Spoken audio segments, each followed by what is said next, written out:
Hi my dear student, I am Ritesh Kumar Verma. आज मैं आप लोगों के लिए लेकर के आया हूँ C4 साइकिल।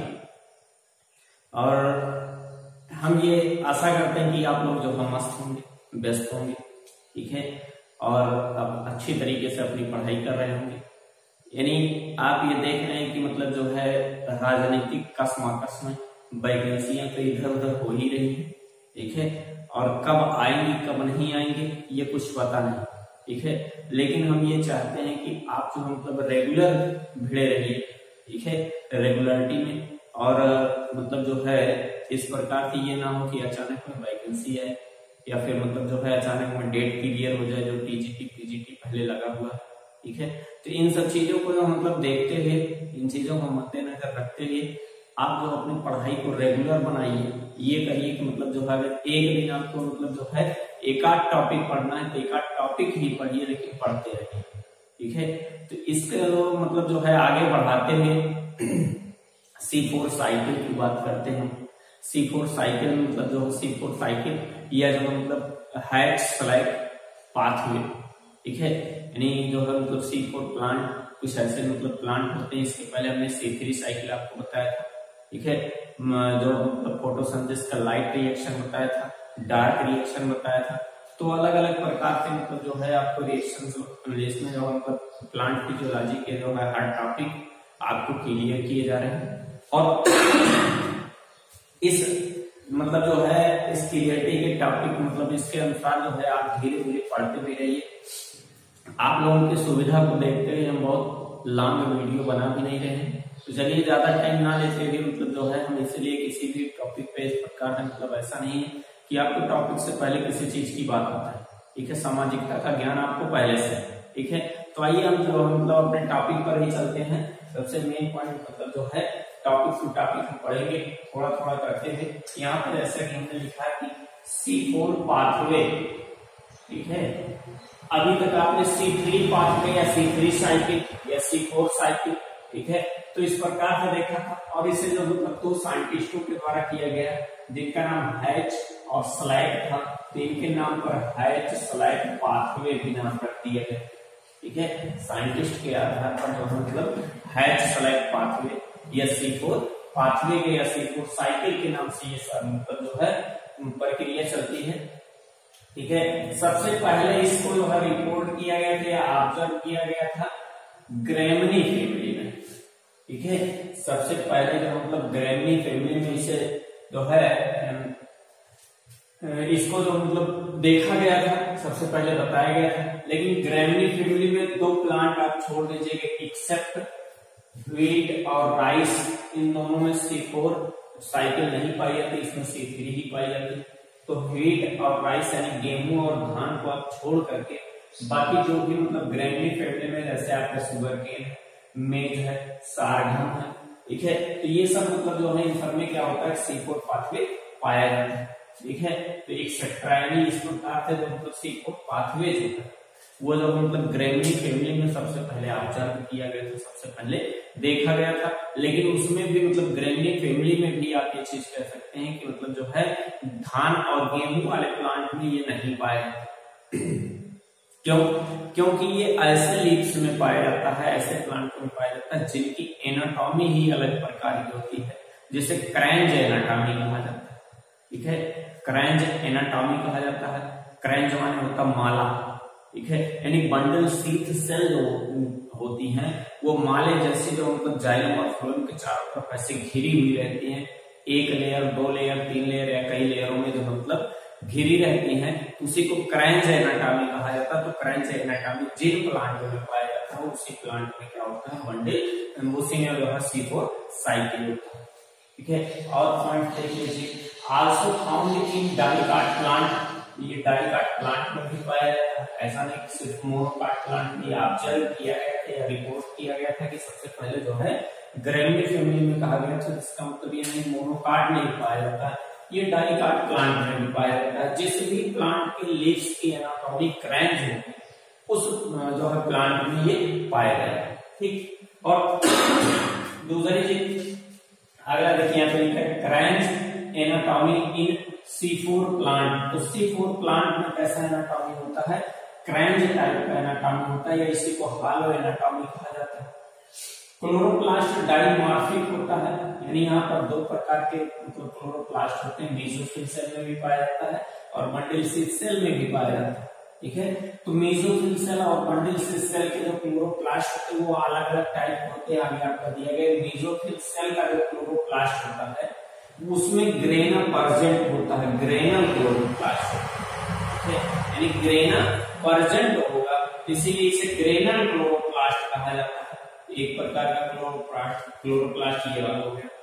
दूसरे प्रकार का बंडल शीथ सेल में एग्रेनल क्लोरोप्लास्ट पाया जाता है, यानी यहां पर आप कह सकते हैं कि लाइट रिएक्शन होता है, यहाँ डार्क रिएक्शन होता है, क्योंकि जो मतलब ग्रेना में लाइट रिएक्शन होता है और जो है स्ट्रोमा में डार्क रिएक्शन होता है। तो ये चीजें मतलब आप जो है इस प्रकार से जैसे लाइट रिएक्शन का जो प्रोसेस जो भी होगा वो प्रोसेस जो मतलब कहाँ होगा, तो मतलब लाइट रिएक्शन के थ्रू जो है जैसे वो ग्रेनल वाले क्लोरोप्लास्ट में होगा और जो है बंडल शीथ वाले में डार्क रिएक्शन। यहाँ पे कुछ क्रेंज एनाटॉमी का फिगर लीव्स का बनाया गया है। ऊपरी पार्ट जो है अपर एपिडर्मिस है और निचला भाग लोअर एपिडर्मिस है। ठीक है, क्रेंज एनाटॉमी में हमेशा जाइलम जो है अपर एपिडर्मिस की तरफ होता है। ठीक है, जाइलम जो होता है वो अपर एपिडर्मिस की तरफ होता है, फ्लोएम लोअर एपिडर्मिस की तरफ होता है।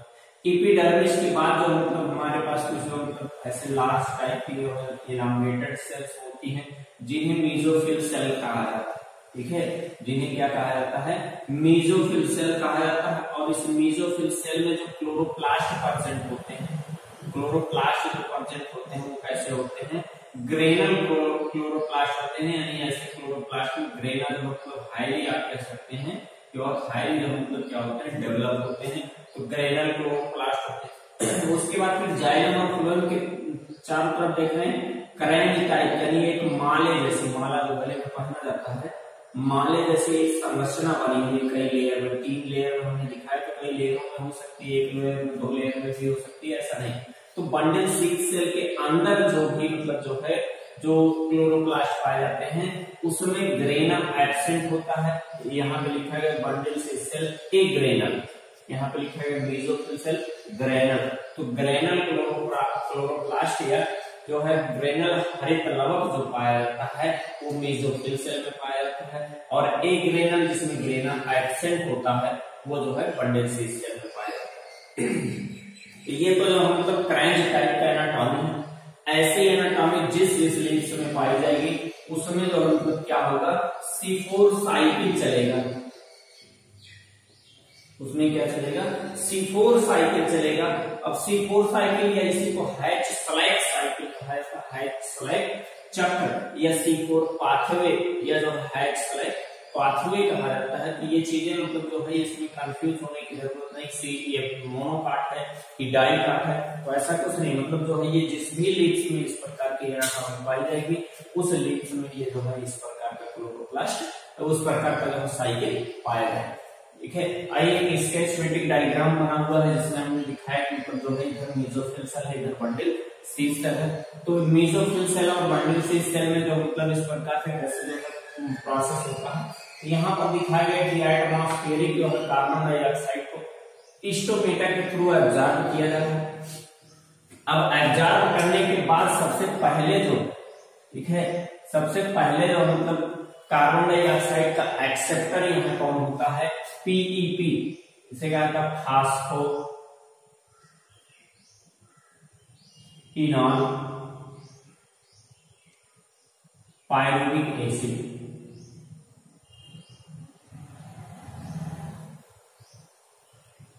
फास्फोइनॉल पायरुविक एसिड होता है।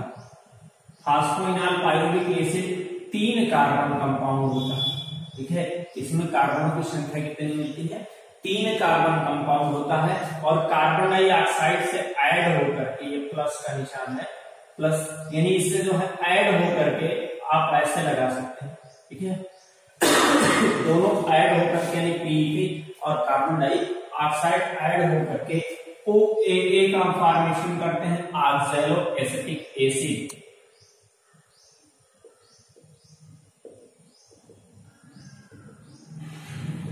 ठीक है, किस चीज का फॉर्मेशन करते हैं, ऑक्सैलोएसिटिक एसिड का फॉर्मेशन करते हैं। और ऑक्सैलोएसिटिक एसिड जो होता है ये 4 कार्बन का कंपाउंड होता है। ठीक है, इस कार्बन मतलब इसके फार्मूले में जो है 4 कार्बन पाए जाते हैं। और ये जो मतलब क्या होता है, इस साइकिल का फर्स्ट स्टेबल प्रोडक्ट या फर्स्ट प्रोडक्ट आप कह सकते हैं। फर्स्ट प्रोडक्ट होता है 4 कार्बन का है, इसीलिए इसका नाम यहां से क्या रख दिया गया, C4 साइकिल। ठीक है, अध्ययन इसका जो मतलब जो स्टडी जो की गई थी, अध्ययन किया गया था हैच और फ्लैग के द्वारा किया गया था, इसीलिए हैच फ्लैग पाथवे कहा गया। ठीक है, अब ऑक्सैलोएसिटिक एसिड जो होता है ये मैलिक एसिड या एस्पर्टिक एसिड में कन्वर्ट हो सकता है। ठीक है, कन्वर्ट होता है मैलिक एसिड या एस्पर्टिक एसिड में भी 4 कार्बन वाले कंपाउंड ही होते हैं। ये भी 4 कार्बन कंपाउंड, ये भी 4 कार्बन कंपाउंड। अब दूसरी चीज, थोड़ा सा एक चीज और है कि बंडल शीथ सेल और मीजोफिल सेल के बीच, यानी बंडल शीथ सेल इतना तो मतलब आप कह सकते हैं कॉम्पैक्टली अरेंज होता है कि इसके अंदर कोई भी गैसियस अमाउंट इंटर नहीं कर सकता। ठीक है, कोई भी गैस ऐसा नहीं हो सकता कि कोई गैस जो मतलब मीजोफिल सेल से बंडल शीथ सेल में इंटर कर जाए, तो ऐसा नहीं होता। ठीक है, सिर्फ मैलिक एसिड परमेबल होता है मीजोफिल सेल से बंडल शीथ सेल में जाने के। ठीक है, मैलिक एसिड क्या होता है, परमेबल होता है मीजोफिल सेल से बंडल शीथ सेल में जाने के लिए। ठीक है, अब मैलिक एसिड कहां इंटर करेगा, बंडल शीथ सेल में। ठीक है, बंडल शीथ सेल में मैलिक एसिड जब इंटर करेगा और इंटर करके एक्सचेंज होगा, ये परिवर्तित होगा, एक कार्बन डाइऑक्साइड अपने मतलब जो है अपने में से निकालेगा, एक कार्बन डाइऑक्साइड निकालता है। ठीक है, और बनता क्या है, पायरुविक एसिड। किस चीज का फॉर्मेशन करता है, पायरुविक एसिड। पायरुविक एसिड का निर्माण करता है। ठीक है, इधर एक कार्बन डाइऑक्साइड फिक्स हो जाता है। कार्बन डाइऑक्साइड फिक्स होता है मतलब जो फ्री होता है, और कार्बन डाइऑक्साइड फ्री होता है तो जैसा कि बताया गया था ये कैसा क्लोरोप्लास्ट था, एग्रेनल।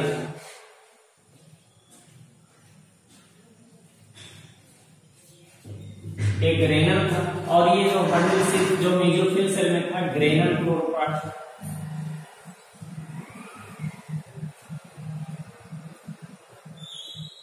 Granal chloroplast.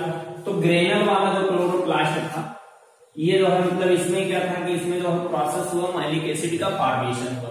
ठीक है, और मैलिक एसिड का फॉर्मेशन जब हुआ तो मैलिक एसिड इंटर कहां कर गया, बंडल शीथ सेल के अंदर कर, और यहाँ पर ए ग्रेनल क्लोरोप्लास्ट था। इस प्रकार से यहाँ पर परसेंट क्या था, RuBP। ठीक है, रेगुलोज 1,5-बाइफॉस्फेट। ठीक है, ये क्या है, रेगुलोज 1,5-बाइफॉस्फेट। ठीक है, तो ये उपस्थित था जो कार्बन डाइऑक्साइड का एक्सेप्टर होता। ठीक है, जो कार्बन डाइऑक्साइड को एक्सेप्ट करेगा, और इस प्रकार से जो मतलब C3 साइकिल चलेगी, और इस C3 साइकिल में कार्बन डाइऑक्साइड को फिक्स किया जाएगा और शुगर का फॉर्मेशन होगा, यानी ग्लूकोज का फॉर्मेशन हो गया, यानी भोजन का निर्माण हो गया। तो इस प्रकार से इसमें भी C3 साइकिल ही चल रही। अब दूसरी चीज, पायरुविक एसिड जो बना था, ये पायरुविक एसिड पुनः जो मतलब वापस कहाँ आ जाएगा, मेजोफिल सेल। ठीक है, मेजोफिल सेल में पायरुविक एसिड आता है, और प्रत्येक पायरुविक एसिड 2 ATP, यानी एक ही ATP खर्च होगा, लेकिन ATP किसमें बदल जाएगा, AMP में, यानी 2 जो है फास्फेट मॉलिक्यूल जो है फ्री होगा, और इस 2 फास्फेट मॉलिक्यूल के जुड़ने से जो है फास्फेट इनॉल पायरुविक एसिड या PEP का फॉर्मेशन होता है, और पुनः कार्बन डाइऑक्साइड आएगा और ये साइकिल फिर पुनः स्टार्ट होगा। ठीक है, यानी कहने का मतलब ये चीज है कि चाहे वो C4 प्लांट हो या C3 प्लांट हो, बिना जो है केल्विन साइकिल के भोजन का निर्माण नहीं हो सकता। C3 में डायरेक्टली केल्विन साइकिल चलता है, C4 में इनडायरेक्टली केल्विन साइकिल चलता है, लेकिन बिना केल्विन साइकिल के जो है ये प्रोसेस नहीं हो सकता। अब यहाँ पे देखिए कि मेसोफिल सेल में जो है मतलब कौन सा एंजाइम था, PEP carboxylase enzyme, phosphoenol pyruvic acid जो है कार्बोक्सिलेज एंजाइम उपस्थित होता है जो कार्बन डाइऑक्साइड को फिक्स करता है। यहाँ पर आप देखेंगे कार्बन डाइऑक्साइड 2 बार फिक्स होता है, एक बार PEP द्वारा और दूसरी बार जो है कार्बन डाइऑक्साइड RUBP द्वारा। ठीक है, तो 2 बार कार्बन डाइऑक्साइड फिक्स होता है। और बंडल शीथ सेल में क्या पाया जाता है, रुबिस्को एंजाइम पाया जाता है। ठीक है, बंडल शीथ सेल में रुबिस्को एंजाइम पाया जाता है और इस रुबिस्को एंजाइम के द्वारा कार्बन डाइऑक्साइड को फिक्स किया जाता है। ठीक है, अगर एक पॉइंट मतलब जो है आप क्या करते हैं, नोट पॉइंट या विशेष पॉइंट है कि C3 प्लांट में केवल क्या प्रेजेंट होता है, रुबिस्को प्रेजेंट होता है इन मेसोफिल सेल में। ठीक है, C3 प्लांट में मेसोफिल सेल में ही रुबिस्को प्रेजेंट होता है, तो इसलिए यहीं पर जो है केल्विन साइकिल हो जाता है। इस C3 प्लांटों में जो है मतलब आपका जो है मतलब PEP कार्बोक्सिलेज एंजाइम नहीं होता है मेसोफिल सेल में, इसीलिए जो मतलब C3 प्लांट में क्या हो जाता है कि इसी स्थान पर जो मतलब केल्विन साइकिल चल जाती है। ठीक, अब थोड़ा सा जो मतलब एक तुलनात्मक अध्ययन के रूप में आप देख सकते हैं कि जो मतलब जैसे C3 प्लांट में, ठीक है, C3 प्लांट में एक कार्बन डाइऑक्साइड मॉलिक्यूल को फिक्स करने के लिए, ठीक है, या एक कार्बन डाइऑक्साइड मॉलिक्यूल को जो मतलब फूड मटेरियल में कन्वर्ट करने के लिए 3 ATP और 2 NADP का खर्च होता है। जैसा कि हमने बताया था कि C3 प्लांट में केल्विन साइकिल होती है वो कितनी बार चलती है, 6 बार चलती है। ठीक है, अगर 6 बार चलती है, एक बार में 3 खर्च हो रहा है और 2 खर्च हो रहा है, तो इस प्रकार से पूरा एक ग्लूकोज मॉलिक्यूल बनाने में, क्योंकि ग्लूकोज में 6 कार्बन होता है और कार्बन डाइऑक्साइड में 1 कार्बन है, तो 6 बार जब जुड़ेगा कार्बन डाइऑक्साइड तब जाकर के ग्लूकोज के कार्बन के बराबर होगा। तो इस प्रकार से 6 बार चलने पर टोटल 18 ATP और 12 NADP का खर्च होता है। यानी जो मतलब C3 प्लांट में एक ग्लूकोज मॉलिक्यूल बनाने में 18 ATP और 12 NADP खर्च होता है। यहीं पर आप देखिए C4 प्लांट में, C4 प्लांट कैसा है, C4 प्लांट में ये चीज होता है कि एक कार्बन डाइऑक्साइड को फिक्स करने के लिए 5 ATP कहां लगा, 2 ATP आप देख रहे हैं यहाँ पर खर्च हो रहा है, यानी डायरेक्ट ATP से AMP बन रहा है, तो इसका मतलब एक ADP अगर होता तो 1 ATP लगता, लेकिन AMP बन रहा है, 2 फास्फेट मॉलिक्यूल यूज हो रहा है, तो इसलिए जो मतलब यहाँ पर माना जाएगा कि 2 ATP खर्च हो रहा है। ठीक है, 2 ATP यहाँ हो जाएगा और 3 ATP जो है मतलब आपका कहाँ पर खर्च हो जाएगा, केल्विन साइकिल में। ठीक है, तो केल्विन साइकिल का 3 और यहाँ का 2 यानी 5 ATP। ठीक है, बाकी NADP जो मतलब यहाँ कहीं नहीं लगता, सिर्फ केल्विन साइकिल में ही 2 लगता है।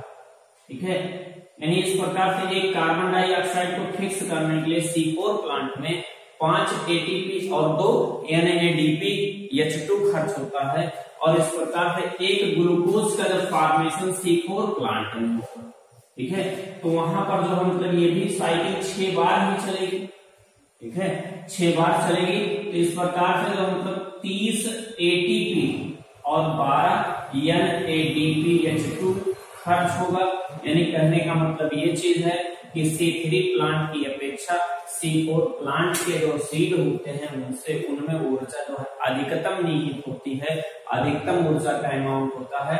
तो इस प्रकार से मतलब जो है उसके मतलब जो अपेक्षा C3 की अपेक्षा C4 अधिक सफिशिएंट प्लांट होते हैं। तो इस प्रकार से मतलब जो है ये हमारा जो क्या था कि C4 साइकिल था या हैच और स्लैग पाथवे था।